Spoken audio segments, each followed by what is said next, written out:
जय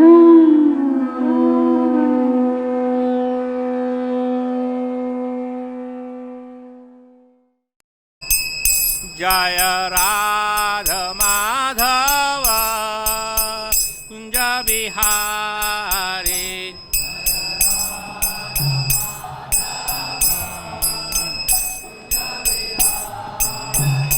जय राधा माधव कुंज बिहारी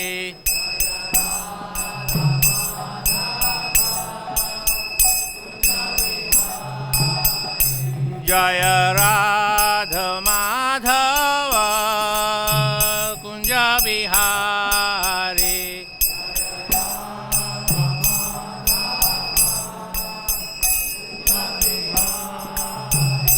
जय गोपी जन वल्लभ गिरवरधारी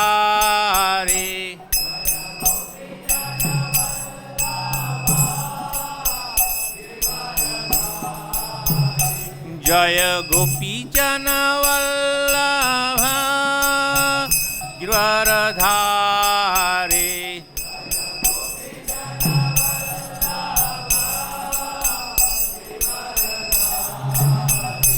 जय गोपी जन वल्लभ गिरवरधारी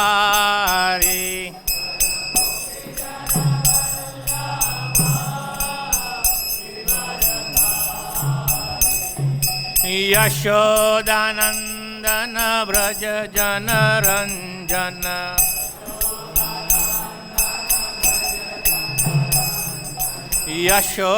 यशोदानंदन व्रज जन रंजन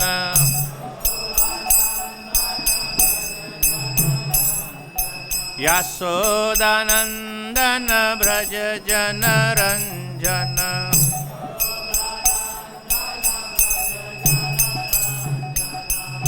यमुना तीरा वनचारी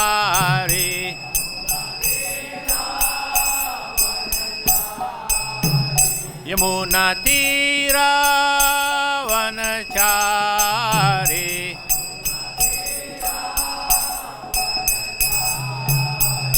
यमुना तीरा वनचारी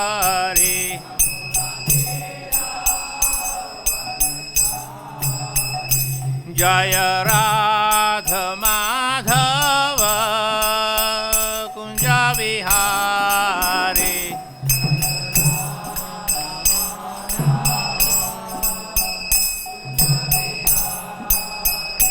जय राधा माधव कुंज बिहारी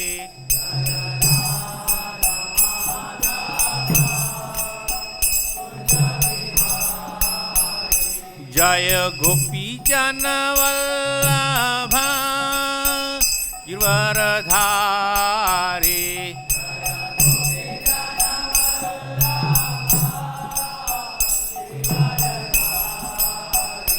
जय गोपी जन वल्लभ गिरवरधारी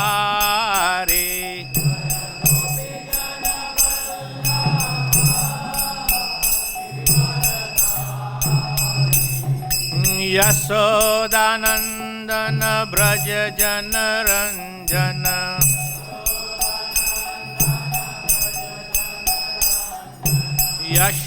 यशोदानंदन ब्रज जन रंजन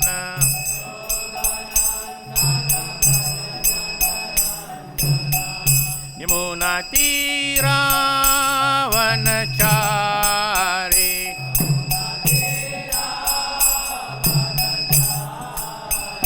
यमुना तीरा वनचारी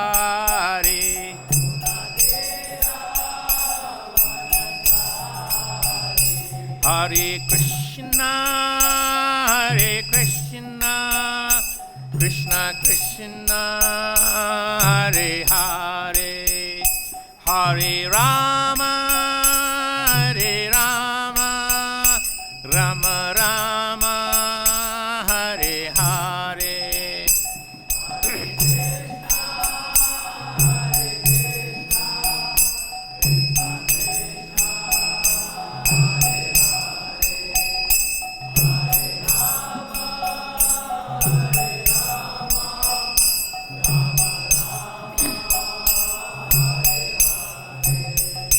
Hare Krishna, Krishna Krishna, Hare Hare, Hare Rama, Rama Rama, Hare Hare.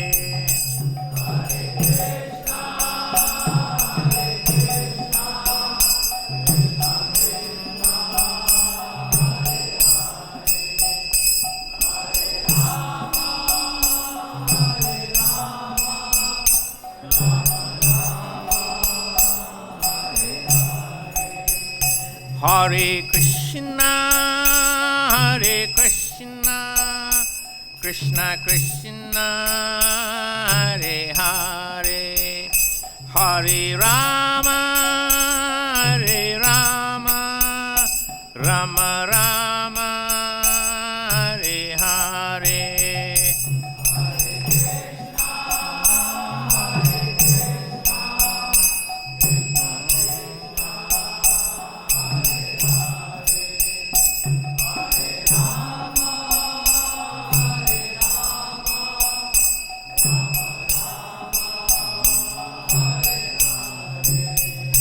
Hare Krishna, Krishna Krishna, Hare Hare, Hare Rama, Rama Rama, Hare Hare.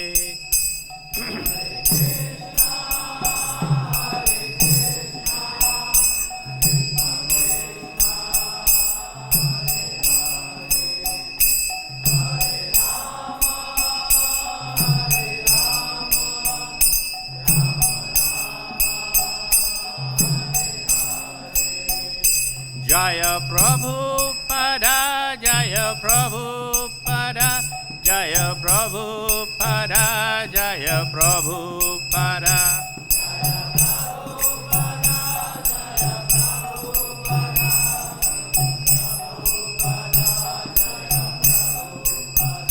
Jaya Prabhupada, Jaya Prabhupada, Jaya Prabhupada, Jaya Prabhupada.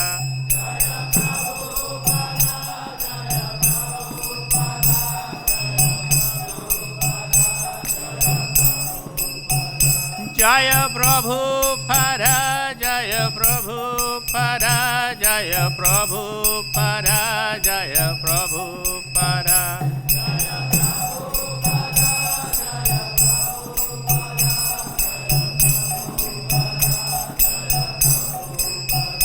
Jaya Guru Deva, Jaya Guru Deva, Jaya Guru Deva, Jaya Guru Deva.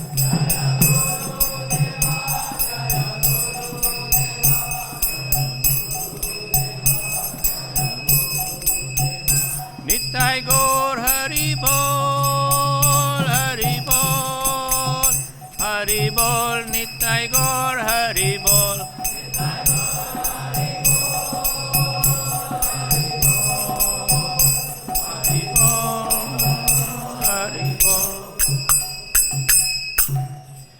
Jai Om Vishnupad Paramahamsa Parivakacharya Ashtoda Sri Srimad A.C. Bhakti Swami Maharaj Srila Prabhupada ki jai. Jai Om Vishnupad Paramahamsa Parivakacharya Ashtoda Sri Srimad Bhakti Siddhanta Thakur Maharaj Prabhupada ki jai. Ananta Koti Vaishnava Vrinda ki jai. Namacharya Srila Haridas Thakur ki jai. Sri Rupa Shishnatan Bhatt Raghunath Sri Jiva Gopal Bhatt Dasa Raghunath Sad Goswami Prabhu ki jai. प्रेम से कहो श्री कृष्ण चैतन्य प्रभु नित्यानंद श्री अद्वैत गदाधर शिवासदि घोर भक्त वृंद कीजिए. श्री श्री राधा कृष्ण गोपीनाथ श्याम कुंड कुंड गिरि गोदान कीजिए. श्री वृंदावन धाम कीजिए. श्री नवदीप मायपुर धाम कीजिए. जगन्नाथपुरी धाम कीजिए. गंगामय जमुनामय कीजिए. श्रीमती तुलसी देवी भक्ति देवी कीजिए. सामवेत भक्त वृंद कीजिए. हरिनाम संकीर्तन यज्ञ कीजिए.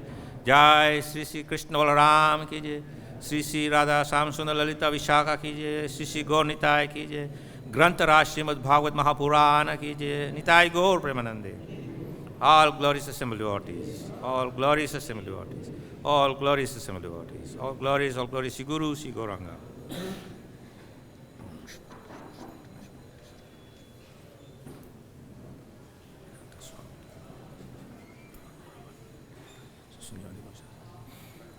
Om Namo Bhagavate Vasudevaya.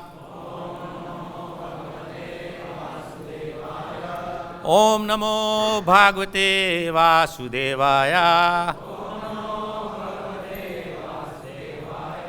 Om Namo Bhagavate Vasudevaya.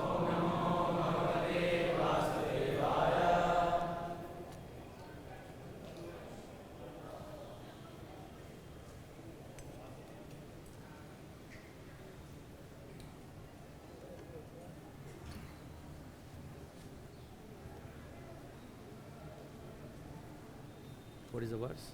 It's 10:24:15. 10:24:15. Okay. So this morning's Bhagavatam class is on 10th canto, chapter 24, text 15, entitled Worshipping the Govardhan Hill.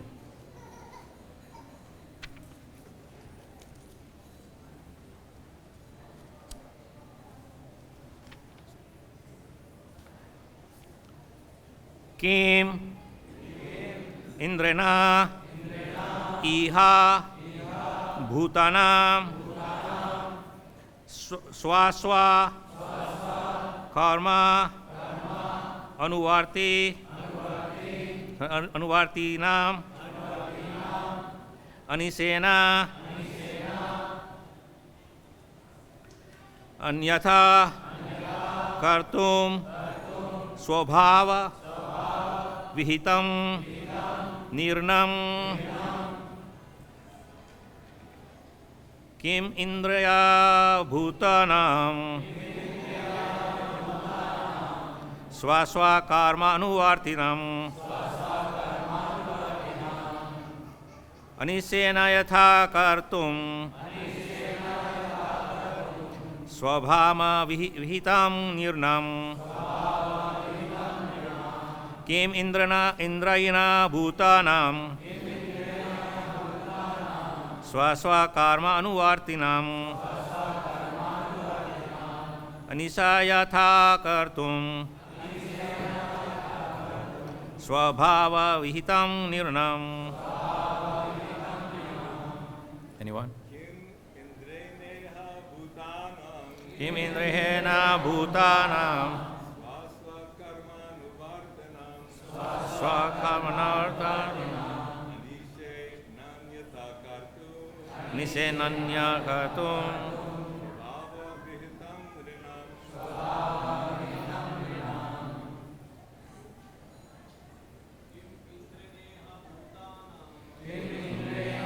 bhūtānām sva-sva-karmānuvartinām anīśenānyathā kartum svabhāva-vihitaṁ. Ladies,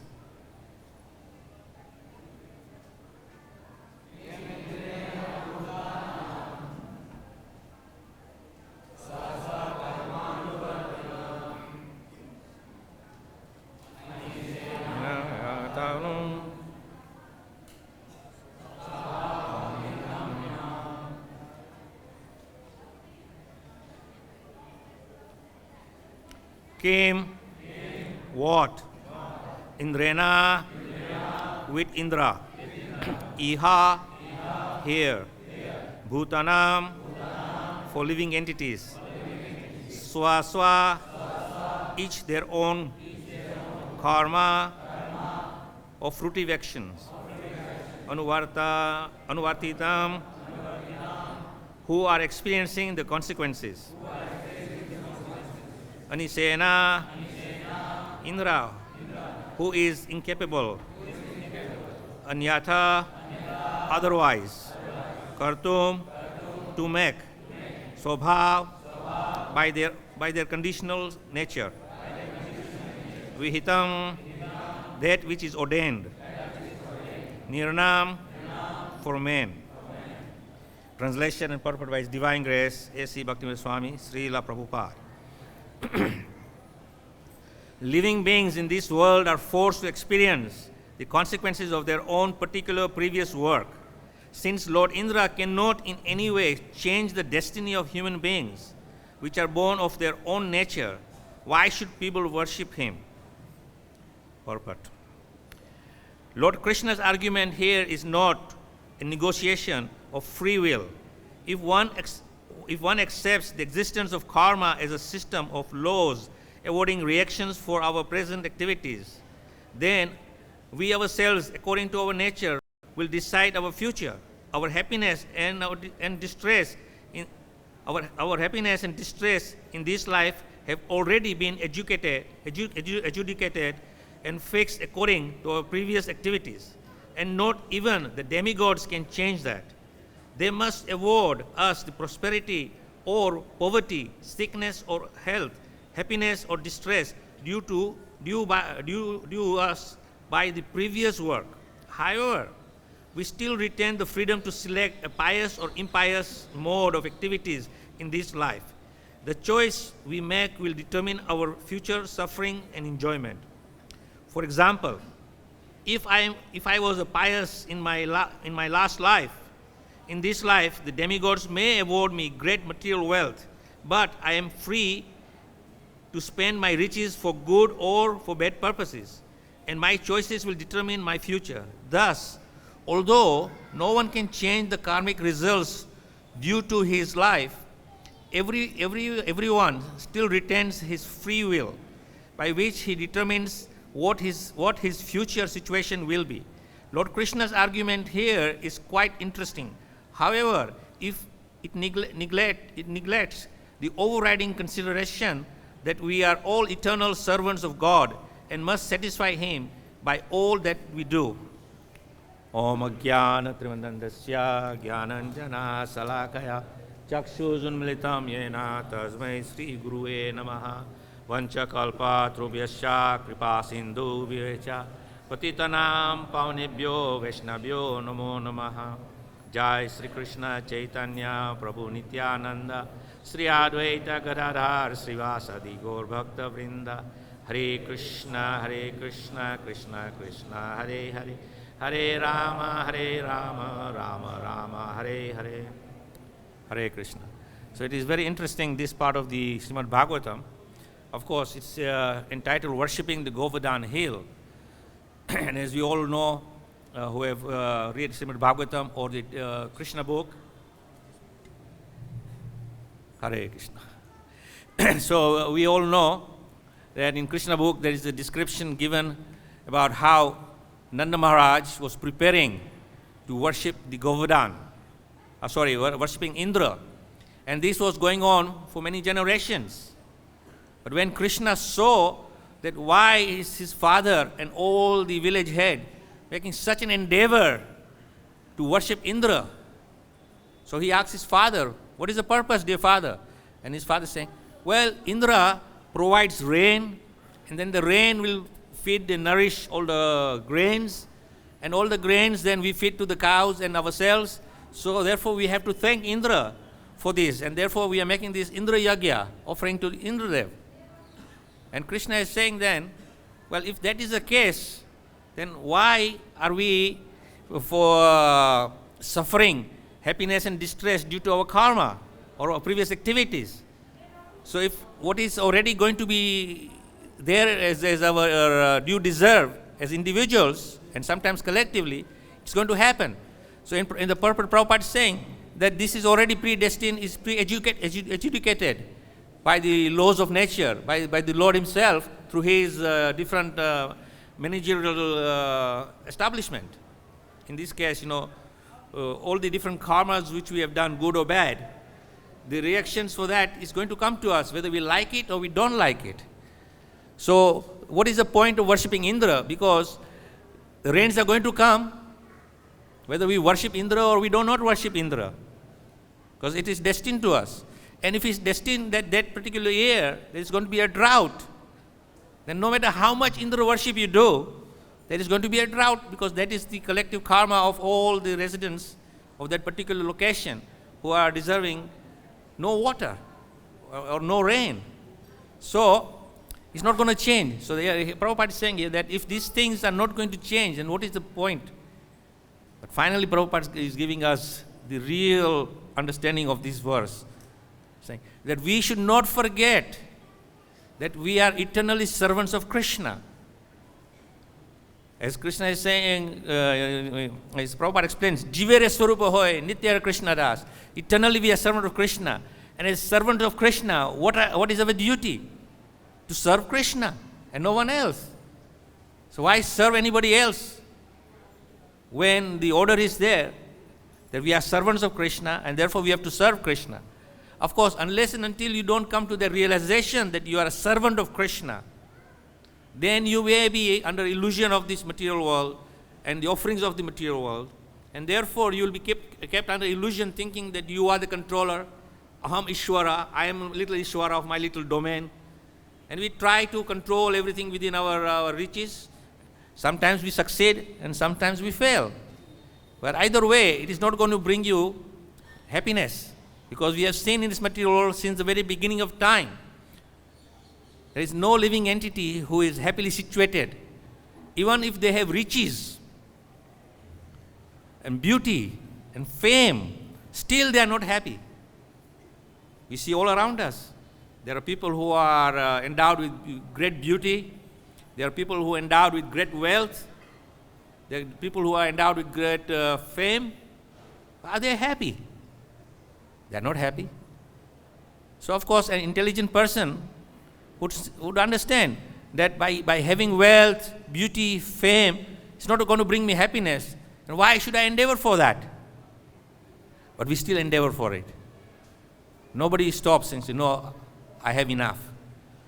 The richest person in the world today is thinking how I can invest my wealth and increase my wealth many folds. And he keeps doing that. He doesn't think and sits back and says, well, by the grace of the Supreme Lord, I have enough wealth now. It is not just enough for now, but for next 5-10 generations. All the future generations will come after me. They don't need to work. They can spend all the wealth at their disposal. But do they think like that? No, they don't. They're worried. I want to increase, I want to increase.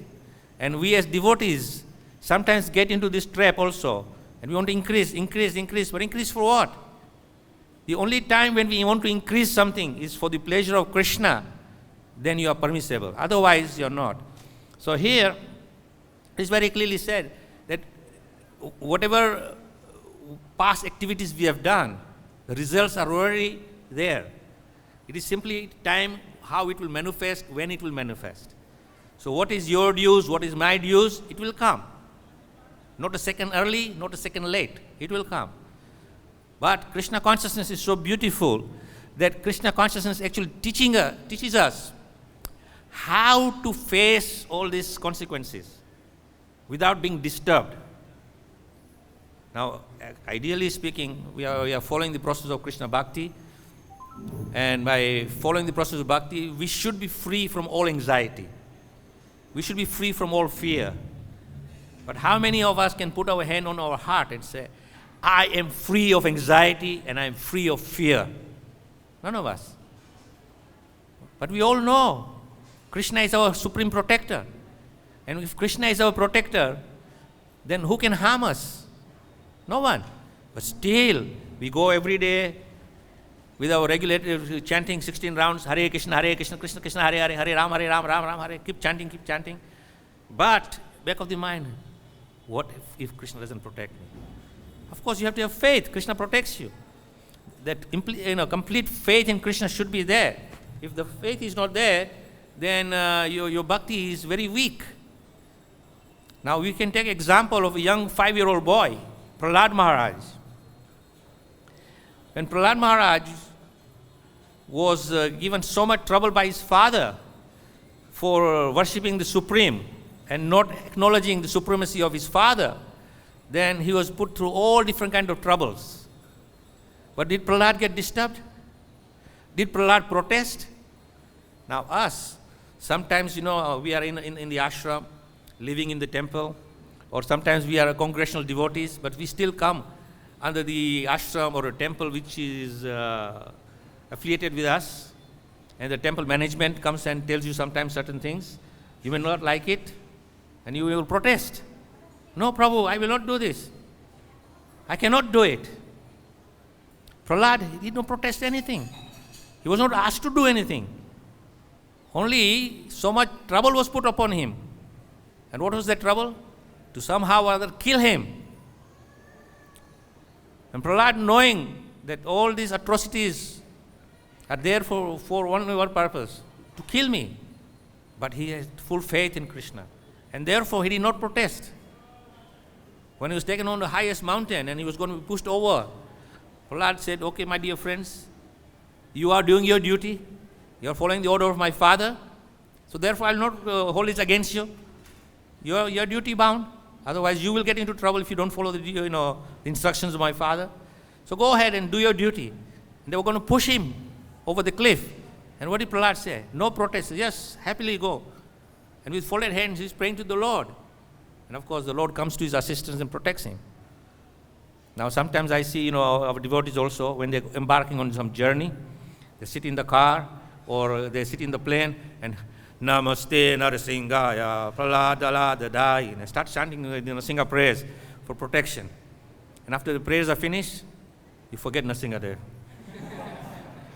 And think now Narasimha is going to kind of protect you because you have just said the prayers. Well, Narasimha is not very cheap. You cannot get him just by a simple prayer.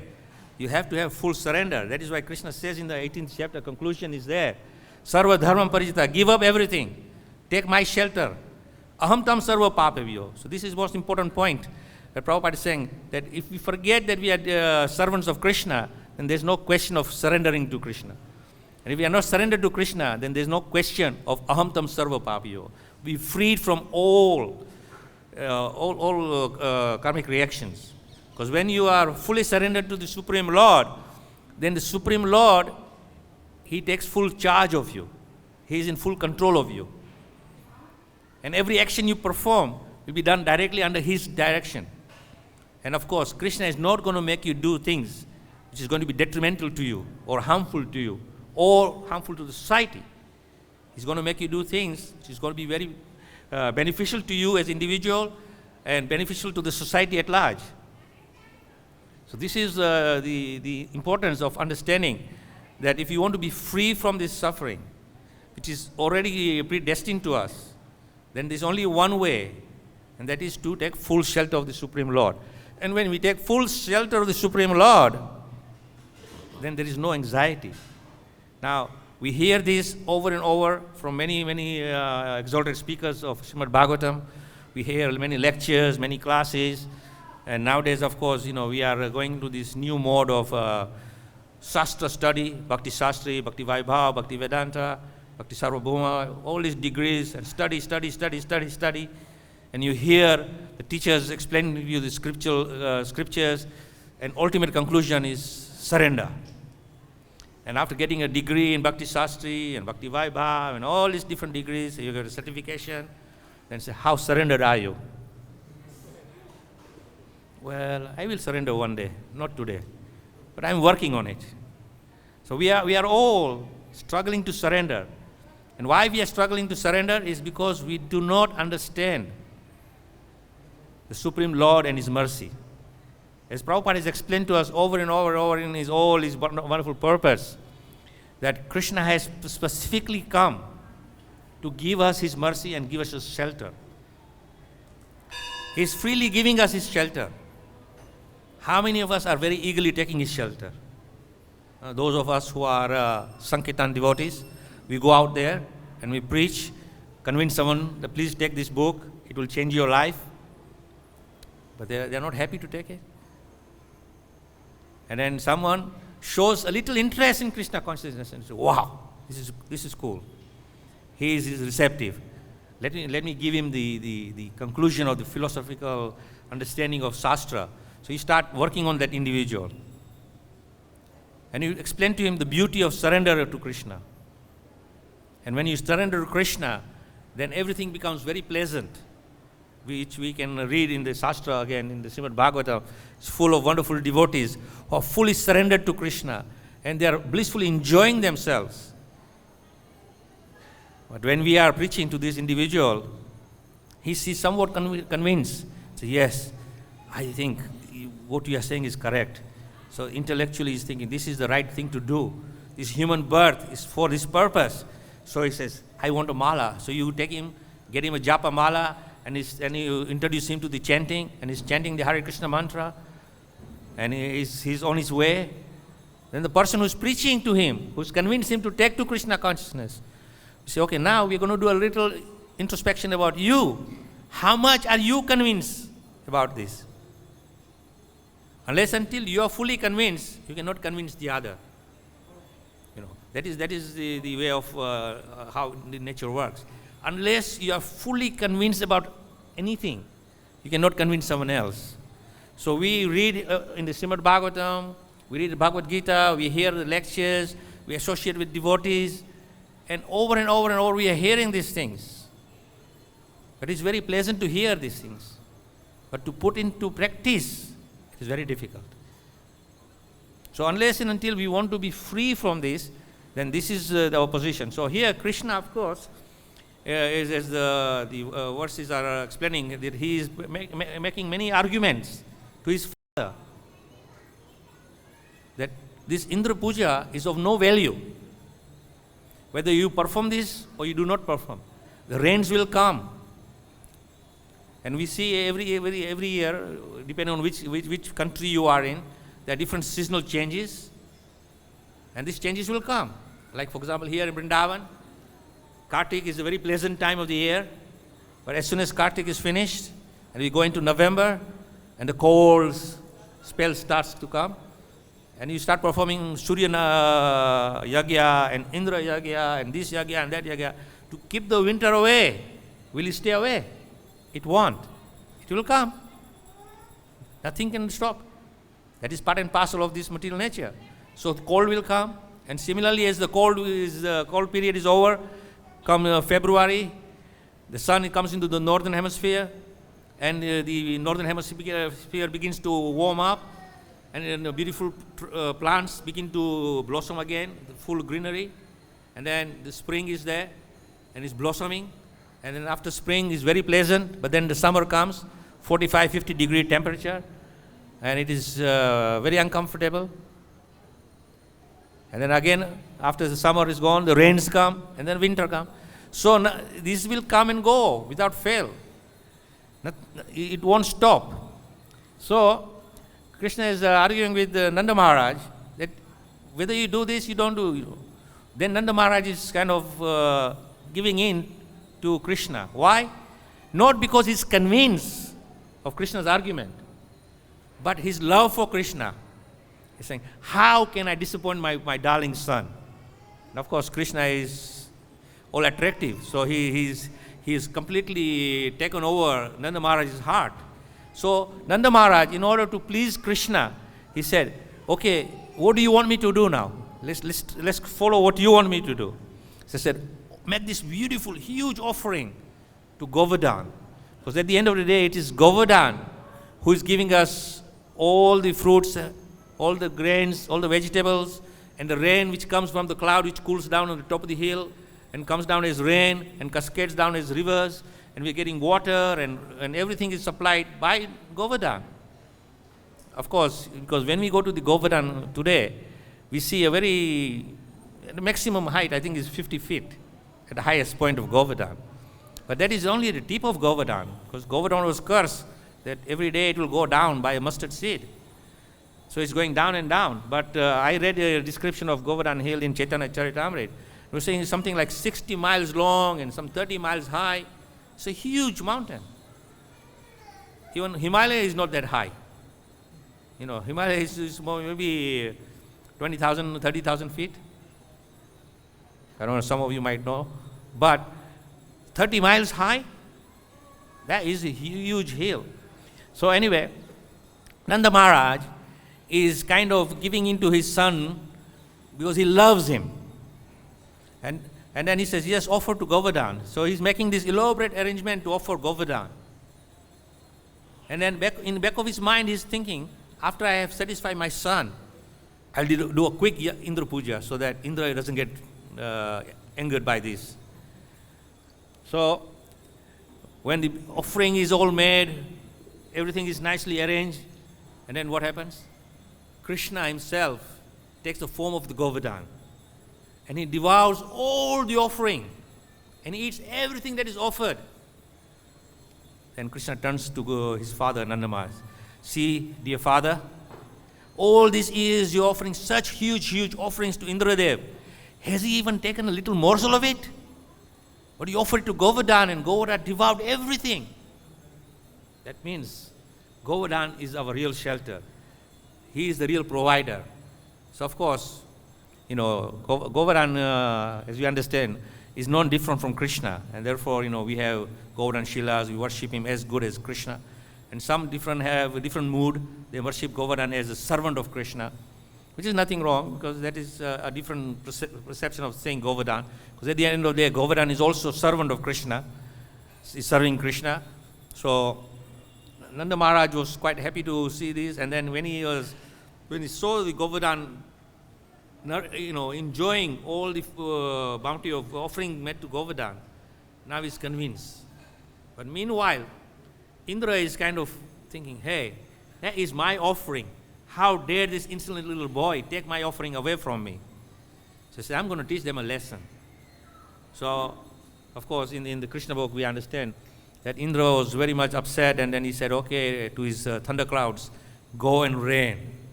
For many days it's raining and it's flooding out the Braj. All the Brajbasis then take shelter of Krishna and say, what to do now? He says, why are you worried? I'm here. He lifts the Govardhan and gives the shelter. And now Indra is thinking, what is going on? Of course, finally Indra realizes, then he comes and makes beautiful prayers to Krishna. But the point is that we understand from this section of Srimad Bhagavatam, worshipping Govardhan is a very, very important aspect, that when we take shelter of Sri Govardhan, it provides all our necessities without fail. Even now, many centuries later, when you go for Govardhan Parikrama, you will see those who are very devout and have faith in Govardhan, that he will provide. Then they make vows that I will make a Dandavat Parikrama of Govardhan one time. Sometimes we'll do 108 each spot. Others will just keep walking around the Govardhan. So there are many, many different ways of taking shelter of Govardhan. And then, of course, Govardhan will give you shelter. But he will give you shelter in a way which he wants to give, not with what you expect. So that's why we have to worship Krishna with the mood that I am worshipping you, dear Lord, for your pleasure, just to make you happy. So please give me intelligence that what I should do that will make you happy. So in this case here, Nanda Maharaj is offering to Govardhan, and that is pleasing to Krishna. So similarly, we should think and pray in our minds, in our hearts, what I should do that will make Krishna happy, but not expect anything in return. Because when you try to do something in a way that you say, okay, if I do this, that, and other to please Krishna, then I will get this kind of results and this kind of returns, then this is a business deal. Now we all know Krishna is not a businessman. You cannot go to Krishna and make a business with him.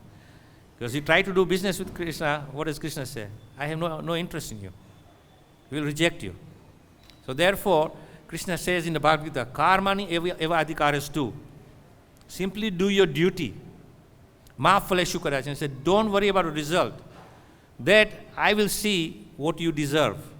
And what you deserve, I will give you. And Krishna, he knows you inside out.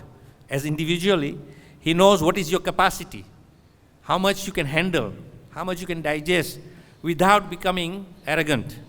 Because sometimes, we are blessed with some bounty beyond our capacity, and what happens? We become very arrogant. See, I got everything. And we become so proud. But pride is also not a good thing, because Chaitanya Mahaprabhu is teaching us the secret to approach the Lord, and what is the secret?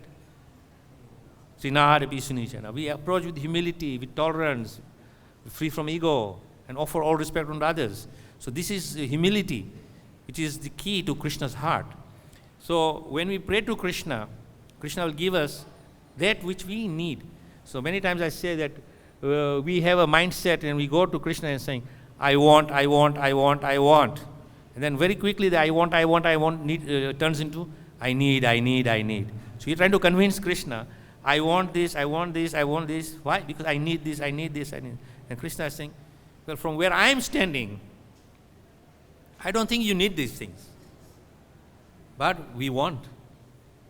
So if you get something you are not capable of handling, what will happen? You're going to have a hard time. It's just like a young boy, he's growing up, and then his father gets him a motor car, and he's in a new driver, and the motor car is not just an average car, it's one of the high-spec cars, and he sits in the car and says, wow, I got a license to drive. And he goes down the highway, speeding like a madman, and it's not properly trained in high speed. What happens? Ends up in an accident. In accident, he will probably kill himself or injure himself. And not only that, but he will take few others down with him. So that's not a good thing to give him. But if you deserve, then if you have the capacity, Krishna will give you. So therefore, our business is to pray to Krishna that, dear Lord, please put me in a situation where I can fully surrender to you and serve you the way you want me to serve you. And also, we have to understand that we cannot go to Krishna saying, I want to serve you, Krishna, like this. You may go like that, and Krishna says, okay, since you have come with that mood, I will kind of accept your service, but you won't get that prema, you won't get that loving exchange and deep relationship with Krishna. So therefore, Krishna doesn't want you to serve him from your own speculative way. You have to pray to him. As Krishna says, if you worship him, then he will give you the intelligence by which you can approach him and serve him. So in this relation, I can share one realization of mine.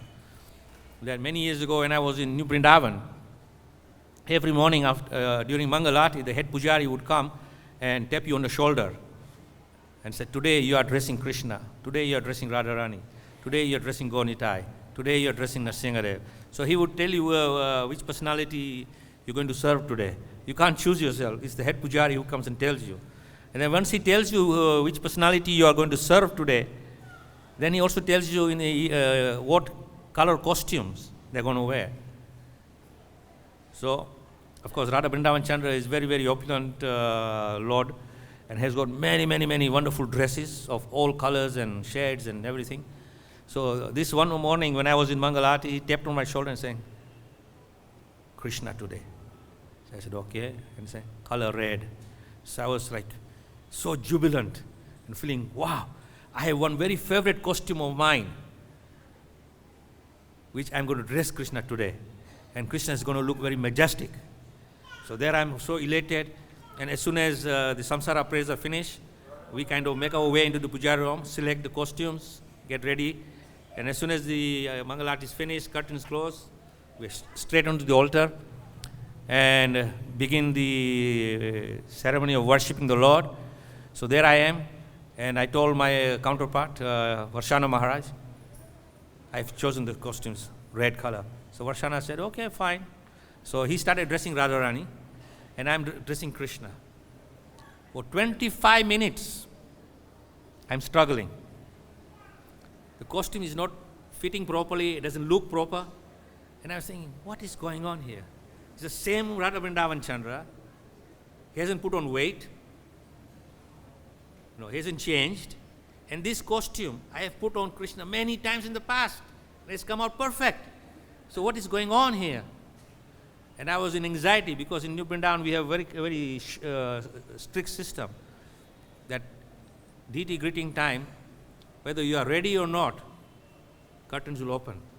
And sometimes you are still finishing off the last peak of feather and the devotees outside jubilantly singing the Govindam prayers and you're, oops, you have to run off the altar. So I was in anxiety and I was saying, 25 minutes of my time is gone. What am I going to do?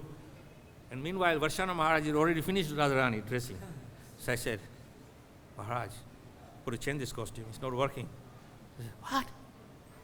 But he was just a humble person, He said, okay. So he undressed Radharani. We took it all out and randomly just picked a red costume, came in, and within 20 minutes, we dressed Radha and Krishna, and they looked so immaculate. It was beyond this world. For me, at least, that was my experience. And I was thinking, wow. And after, during deity greeting, I'm there in the front with the devotees with kirtan, and I'm feeling a little proud that Krishna is looking very majestic. But then it hit me.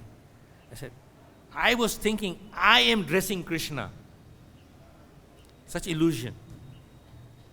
It was Krishna who was allowing me to dress him.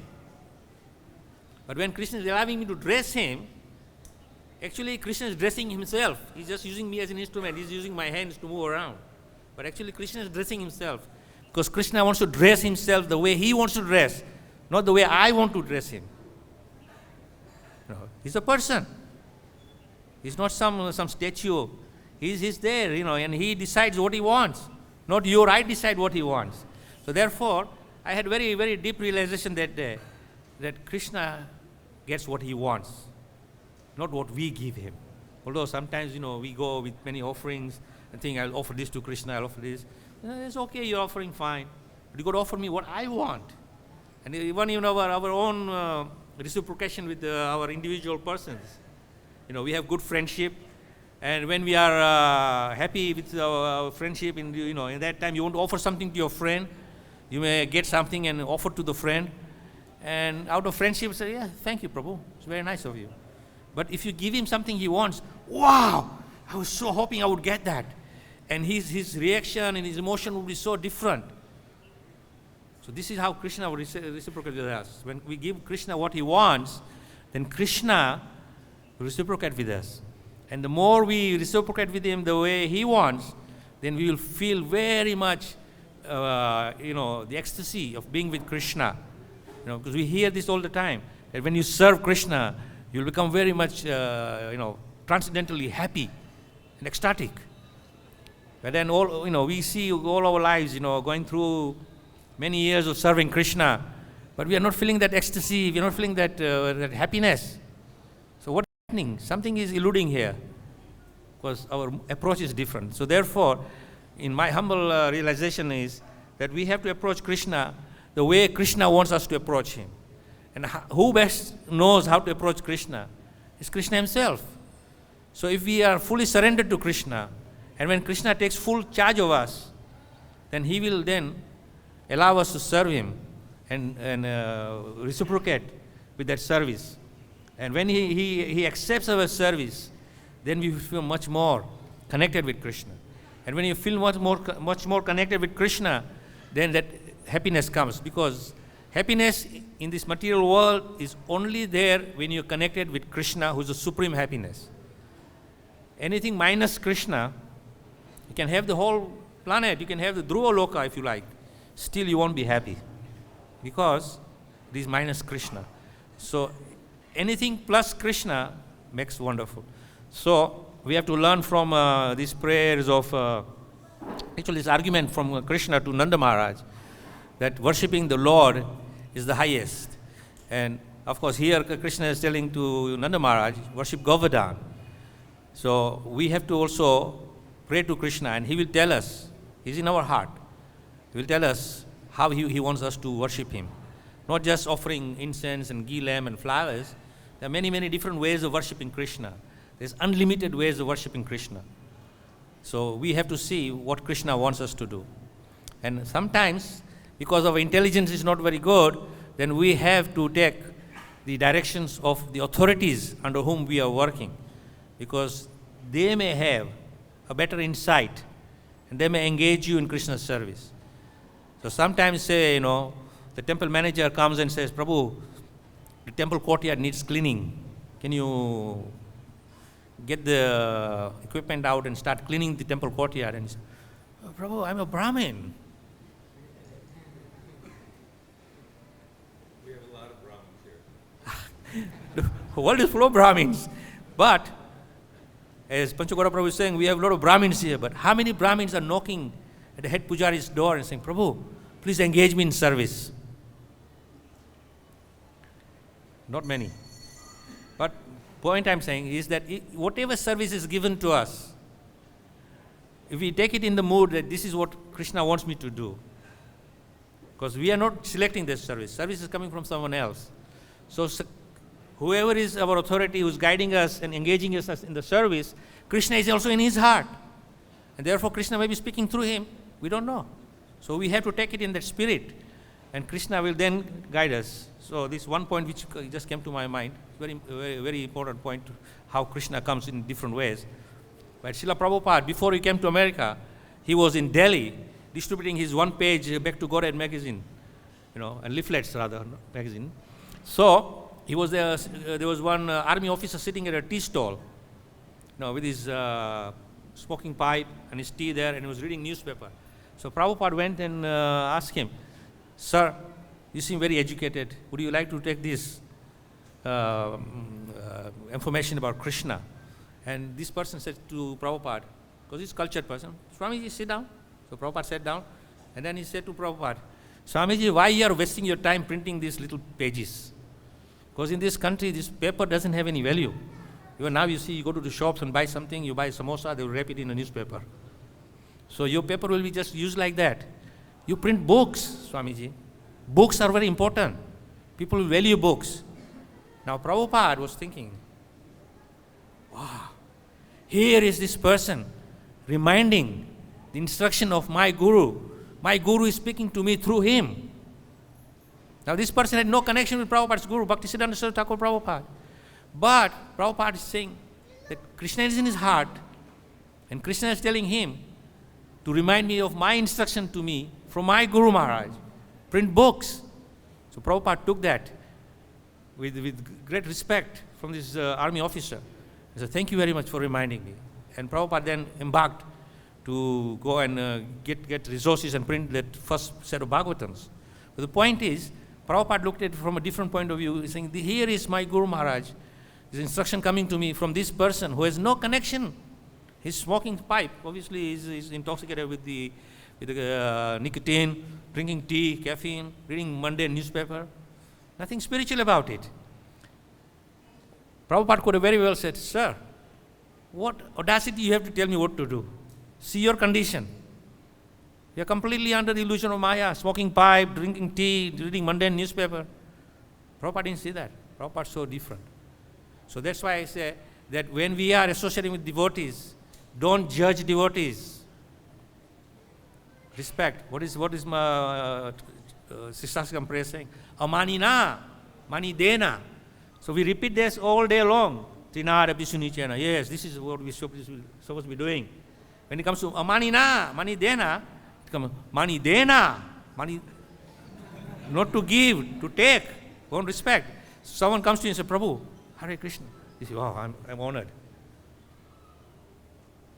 But even if he doesn't respect, it doesn't matter. You respect him. That is the point.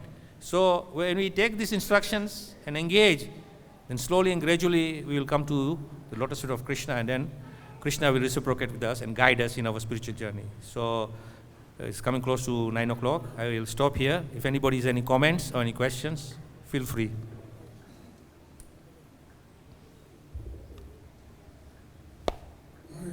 Hare.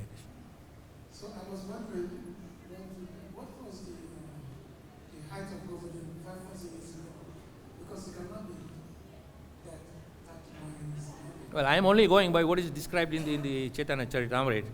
So I wasn't there 5,000 years ago. If I was, I would be very happy, because Krishna would be here in Govardhan and I would be with Krishna, and then I wouldn't be sitting here. Because when one moves can skip a day, so basically, it's not 30,000 years, 5,000 years ago cannot be that high. You see, this is nothing material, it's spiritual. So, although the Govardhan was cursed to go down by a mustard seed, if he decides he can go by 10 feet, it's free will. You cannot make Govardhan go down. But Govardhan is submitting to the curse given to him. So, okay, I will honor you also, because you are my devotee also. So, point is that we cannot speculate this thing. This is inconceivable. But what I am going by is the descriptions given in the scriptures. And we have to accept that. Because if you start doubting the scriptures, then you are finished, because we don't have anything but the scriptures. And the scriptures which are given to us, by Srila Prabhupada. So in Chaitanya Charitamrita, descriptions are given by Prabhupada, and Krishnadas Kaviraj is written, whatever is written in the Chaitanya Charitamrita. But then Prabhupada elaborates those by his transcendental Bhaktivedanta purpose. So Prabhupada is giving an insight. So if you doubt that, then your spiritual life will be finished. You have to accept perfectly. We need to analyze the script with logic and reason and intelligence. So, as Ishwara was mentioning, sometimes we hear some really incredible things which don't tally with our logic and reason. So, how we should accept that? Krishna jumped off the mountain and Balaram, this and that. So when we hear things which don't seem logical, reasonable within our own limited intelligence, how we should accept it? Just accept it that it is beyond our comprehension? Well, you see, there are many times certain things which are beyond logic. For example, there's a description that there's a chariot of horses, which on that chariot Suryanarayan is sitting, and he's revolving the sun around. So you may kind of get all these kind of, gadgets, electronics and whatever, and try to see the chariot, which you won't see, because it is not in our realm. But the point is that whatever we hear, which is inconceivable to our mundane logic, then we have to accept that this is something beyond me. But Krishna says, Tesam satatam yuktanam bhajatam pritipurvakam. You worship me with pritipurva, with pure love, unconditional love. Then he says, Dadami buddhi yogam. So I give you the intelligence. And when he gives you intelligence, then he will also reveal these things. And these things are revealed to you. It is not something which we can read in the pages of the scriptures and say, well, I want to make an experiment and figure out how this logic. Logic is mundane and material. Spiritual world, logic doesn't work. Because we are trained in this material world to think on a logical level, on an intellectual level. And unless until you figure out on an intellectual level, on a logical level, then you say, well, I don't accept. But as Prabhupada says, the chanting of the Hare Krishna mantra is transcendental sound vibration, is spiritual. Now, we have to accept that in its face value. Because then you say, well, I am now going to go to the scientist and say, this is a transcendental sound vibration, Hare Krishna.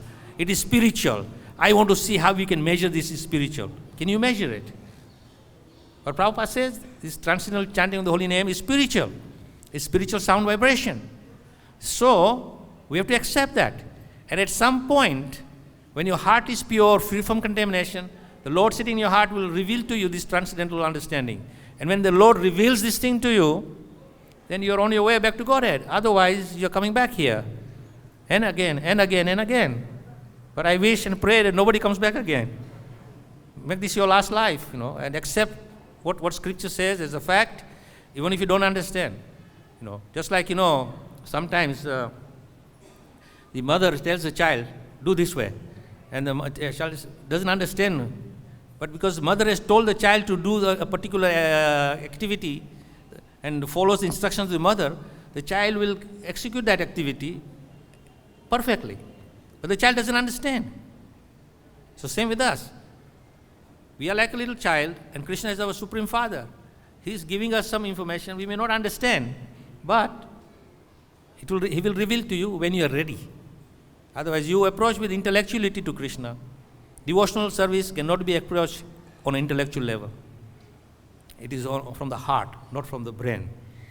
Brain is intellectual. Heart is where the love is. So if you approach with love, Krishna will reveal to us.